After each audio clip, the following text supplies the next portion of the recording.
Who is the artist? Paul Cézanne, Georges Seurat, or Vincent van Gogh? These three artists were called post-impressionists.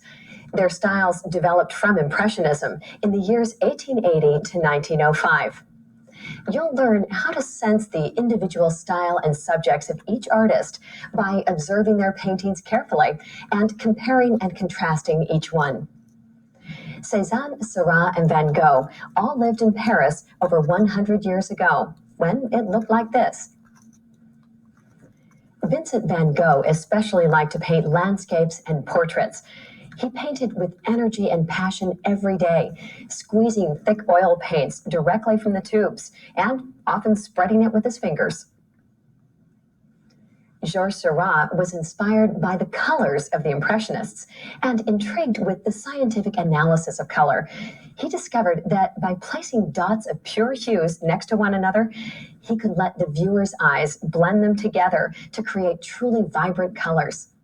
You'll see that his paintings show careful composition, a highly formal quality, and a kind of quiet beauty. Paul Cézanne liked to paint landscapes, portraits, and still lifes. He had a theory that nature is made up of geometrical forms and would compose his pictures mathematically. He painted a complex grid of squares and rectangles across a landscape. I'll let you spend a little more time now with the work of each artist so that you can observe and analyze each painting. This self-portrait of Vincent van Gogh was the beginning of the many richly colored and textured paintings he created near the end of his life. Van Gogh was born in Holland and eventually moved to Paris. From there, he went to Arles in the south of France. Unfortunately, his mental depression soon caused him to commit himself into a mental institution where he spent some months. He recovered somewhat and went north to Auvers, living with a doctor and continuing to paint.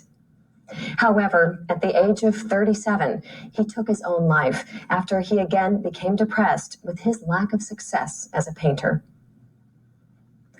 Van Gogh is perhaps the best known of the post-impressionists.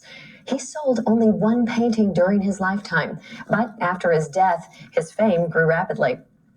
Let's look more closely at his painting Wheat Field with Lark, painted when he still lived in Paris. Although Van Gogh learned from the Impressionists about painting out of doors and using brighter colors, he had strong ideas of his own. Here, he painted what he observed, dividing his painting into three simple bands: the foreground of dry grass, the wheat, and the sky. Notice the soft, airy brushstrokes he used for the sky. When Van Gogh painted the wheat in this painting, he used really thick paint and short, crisp brushstrokes to get the textural quality he wanted for the wheat moving in the wind. He used the same kind of stroke for the flowers and the grass.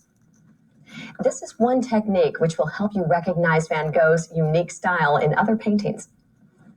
The single bird, a lark, emphasizes the feeling of wind blowing over the yellow wheat field. What word would you choose to describe the mood of this painting?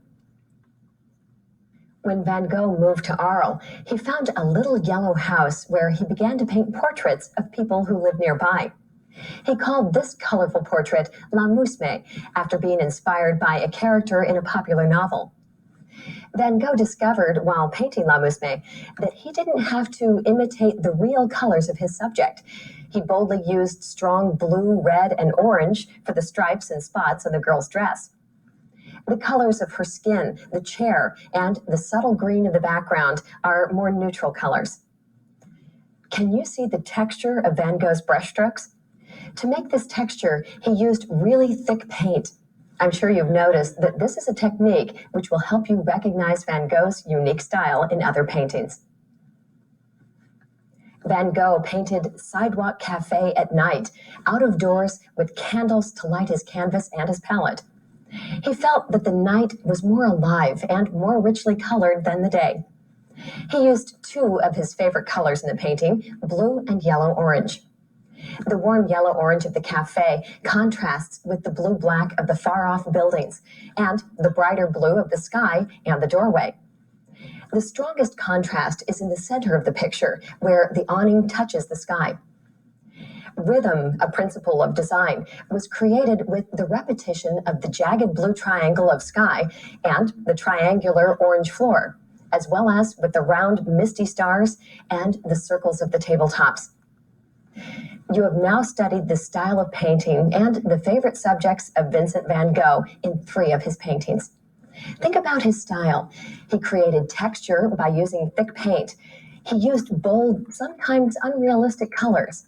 He liked painting landscapes and cityscapes out of doors. He liked painting portraits. I'll show you next very different